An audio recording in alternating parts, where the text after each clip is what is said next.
ہیں ہمارے آج کے اس نورانی پروگرام اظہار حقیقت میں۔ بریک سے پہلے ہم نے عرض کیا تھا آیات ہی کی روشنی میں کہ یہ خیال کہ سارے کے سارے بخشے گئے ہیں، سارے کے سارے اللہ سبحانہ تعالیٰ کے یہاں عادل ہیں اور وہ سارے کے سارے جنتی ہیں، یہ خیال صرف خیال خام رہ گیا، اس لیے کہ قرآن مجید نے اہل رسالت مآب صلی اللہ علیہ وآلہ وسلم کے اطراف رہنے والے صحابہ کرام کو کیٹیگوریکلی مختلف قسموں میں بانٹ کر واضح کر دیا، ہمیں بتا دیا کہ کسی کے لیے ایسی کوئی سند دی نہیں گئی ہے، جن کو سند ملی ہے وہ خاص صحابہ کرام ہیں، ہر کوئی نہیں آتا ہے اس کے زمرے میں۔ یہ جو اصرار کیا جاتا ہے نا ہر کوئی جنتی، ہر کوئی بخشا گیا، اس کے پیچھے حکومت والوں کا ایک ہی مقصد ہے کہ امت اقتدار والوں کے ظلم، غصب اور ان کی زیادتیوں پر، جرائم پر انگلی نہ اٹھائے، خوف دلا دیا جائے کہ تم صحابہ کرام میں سے کسی کو کچھ نہیں کہہ سکتے ہو اور اعتراض کا حق تمہیں حاصل نہیں ہے۔ یہ ظالموں کی سپورٹ کے لیے، مجرموں کی سپورٹ کے لیے عقیدہ بنا تھا، ورنہ ہرگز ایسی کوئی بات قرآن سے ثابت نہیں ہو سکتی ہے، کیونکہ قرآن مجید ہی سے ہم نے سمجھا ہے کہ جو بدر کے بعد رسول اللہ کی شان میں گستاخی کرتے ہیں اور الزام دیتے ہیں اور جنگ احد میں رسول اللہ کو تنہا چھوڑ کے صرف خوف کی وجہ سے یا مال غنیمت کی وجہ سے بھاگ جاتے ہیں اور شیطان انہیں گمراہ کر دیتا ہے، تو پھر یہ ساری وہ باتیں ہیں کہ جن باتوں کو سامنے اگر ہم رکھیں جو قرآنی باتیں ہیں تو اس نتیجے تک پہنچیں گے کہ ہم حقیقت میں جو مکتب اہل بیت کے ماننے والے ہیں، صحابہ کرام کے بھی ماننے والے ہیں، وہ صحابہ کرام کہ جو قرآن کے معیار پر پورے اترتے ہوں، نہ وہ کہ جو قرآن کی زبان میں کہیں گستاخ ہیں، کہیں فاسق ہیں، کہیں مجرم ہیں، کہیں منافق ہیں۔ جی آئیے دیکھیے ایک اور آیت ہے قرآن مجید کی، اس آیت کو بھی انشاءاللہ ہم پیش کریں گے۔ آج ہم جو بات کرنے جا رہے ہیں نا، اس آیت کے ذیل میں بہت سارے مفسرین نے اپنی اپنی تفسیر میں لکھا ہے، جیسے علامہ طبری نے بھی لکھا ہے، جیسے ابن کثیر نے بھی لکھا ہے، جیسے فخر رازی نے بھی لکھا ہے اور دیگر تمام مفسرین نے بھی لکھا ہے۔ اس میں کسی کو اختلاف نہیں ہے، دونوں مکاتب فکری کی تفسیروں میں یہ جو آیت میں پیش کرنے جا رہا ہوں، اس آیت کا جو مصداق ہے یا شان نزول ہے وہی ہے جو ہم آپ کی خدمت میں آج تفسیر کشاف سے پیش کرنے جا رہے ہیں۔ الکشاف کی میں نے کتاب دکھائی تھی آپ کو، لیکن میں اب آپ کی خدمت میں اس الکشاف سے اس آیت کے ذیل میں جو باتیں ضروری ہیں وہ سنانے جا رہا ہوں۔ دیکھیے گا، الکشاف زمخشری کی کتاب ہے، اور جو میں نے کتاب لی ہے حوالے کے ساتھ جو پیش کرنے جا رہا ہوں اس کو بھی دیکھ لیجئے گا، تاکہ کوئی بعد میں دوسری تفسیر جو کشاف کی اس کو دیکھ کر یہ نہ کہے کہ انہوں نے حوالہ غلط دیا تھا۔ نہیں، یہ جو کتاب میں آپ کی خدمت میں پیش کر رہا ہوں اس سے میں نے نکالا ہے، دار الکتب العلمیہ بیروت لبنان کی چھپی ہوئی کتاب ہے۔ اس کی دوسری جلد میں، جلد 2 صفحہ 281، الکشاف عن حقائق غوامض التنزیل کتاب کا نام ہے، سورہ توبہ کی آیت 58۔ دیکھیے حوالے کے لیے بہت آسان ہے، اگر قرآن کے حوالے چاہیے نا تو بہت آسان ہے آپ کے لیے، کیونکہ جس آیت کا ہم ذکر کر رہے ہیں اسی آیت کے ذیل میں آپ سیدھے چلے جائیے،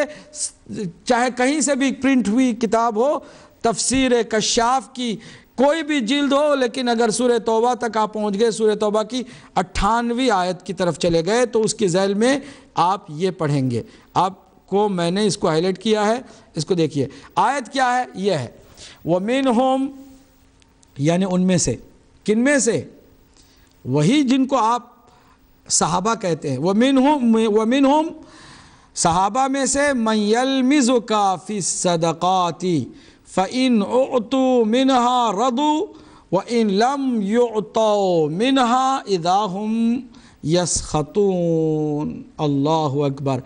اب آپ کہیں منہم کی ضمیر منافقین کی طرف جاتی ہے، تو بھی آپ نے جو تعریف کی ہے نا کہ جو اللہ کو دیکھے کلمہ پڑھے اور اللہ کے نبی کو دیکھے اور کلمہ پڑھے اور جو صدر اسلام کا مسلمان ہے وہی صحابی ہے۔ اب اس تعریف کے بلبوتے پر میں نے عرض کیا کہ صحابہ میں سے وہ بھی ہیں کہ جو مال غنیمت کی تقسیم میں اللہ کے نبی کو ناانصافی کا الزام دیتے ہیں۔ من یلمزک فی الصدقات فإن اعطوا منها رضوا، اگر انہیں زیادہ دیا جائے، انہیں عطا کیا جائے تو خوش ہو جاتے ہیں، راضی ہیں۔ وإن لم يعطوا منها، اگر انہیں نہیں دیا گیا یا کم ملا تو اذا هم یسخطون، وہ کیا ہو جاتے ہیں؟ ناراض ہو جاتے ہیں۔ سخط رضا کے مقابل میں۔ اب اس کو دیکھیے الکشاف کی یہ جو تفسیر ہے اس کو پڑھیے۔ یلمزکا کا معنی یہ کہتے ہیں یعیبکا فی قسمت الصدقات، یہ جو صدقات ہیں یعنی وہی جو مال غنیمت ہے اس کے تقسیم میں آپ کے اندر کیڑے نکالنے کی کوشش کی جاتی ہے، آپ کے عیب کو نکال کے بیان کرنے کی کوشش کی جاتی ہے کہ نعوذ باللہ آپ انصاف سے کام نہیں لیتے۔ وَيَطْعَنُ عَلَيْكَ، اور تانا دیا جاتا ہے آپ پر۔ قیلا کہتے ہیں کہا گیا کہ ہم المؤلفۃ قلوبہم، یہ جو تانا دینے والے تھے نا وہ مؤلفۃ القلوب ہے، جن کو اللہ کے نبی نے فتح مکہ کے بعد معاف کر دیا، اہل مکہ کے مشرکین کو معاف کر دیا اس کنڈیشن پر کہ وہ آئیں اور آ کر کے اسلام قبول کر لیں۔ وہ جو لالچ میں کہ ہمیں معاف بھی کر دیا گیا ہے اور پھر ہمیں کچھ زیادہ فائدہ بھی ہونے والا ہے، مالی اور مادی فائدہ، وہ جو آ گئے تھے نا ان کو کہتے ہیں مؤلفۃ القلوب۔ ان کے دلوں کی تالیف کے لیے اللہ کے نبی نے انہیں دیا بھی ہے، خیرات بھی دیے اور صدقات بھی دیے ہیں، اور ان کو اسلام قبول کرنے کا یہ جو موقع ملا اس سے وہ فائدہ اٹھا کر کے جو مسلمان ہو گئے، ان کو کہتے ہیں مؤلفۃ القلوب۔ ان میں جو سرغنہ ہے تمام مؤلفۃ القلوب میں وہ ابو سفیان ہے، اور ابو سفیان کی بیوی ہندہ ہے جو حضرت حمزہ کے کلیجے کو کچا چبانے والی ہیں، پھر ان کا ہی بیٹا معاویہ ابن ابو سفیان ہے،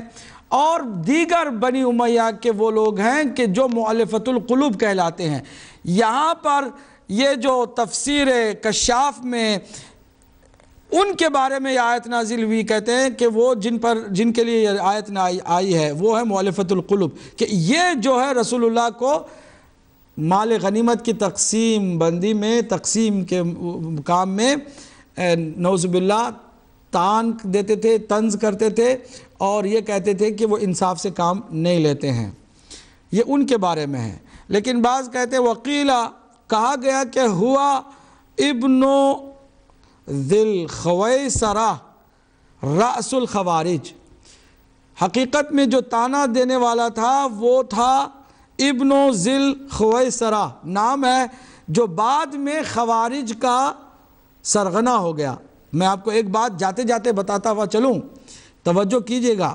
یہ جو خوارج ہے نا بعد میں، جن کو مرتد بھی نہیں کہا گیا،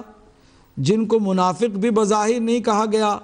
بعد میں جو انہوں نے اپنی بے دینی سے دین کے ساتھ کھلواڑ کیا اور اللہ کے ولی مولا کائنات علی ابن ابی طالب کو جھٹلایا اور مولا علی سے جنگ کی، جن کو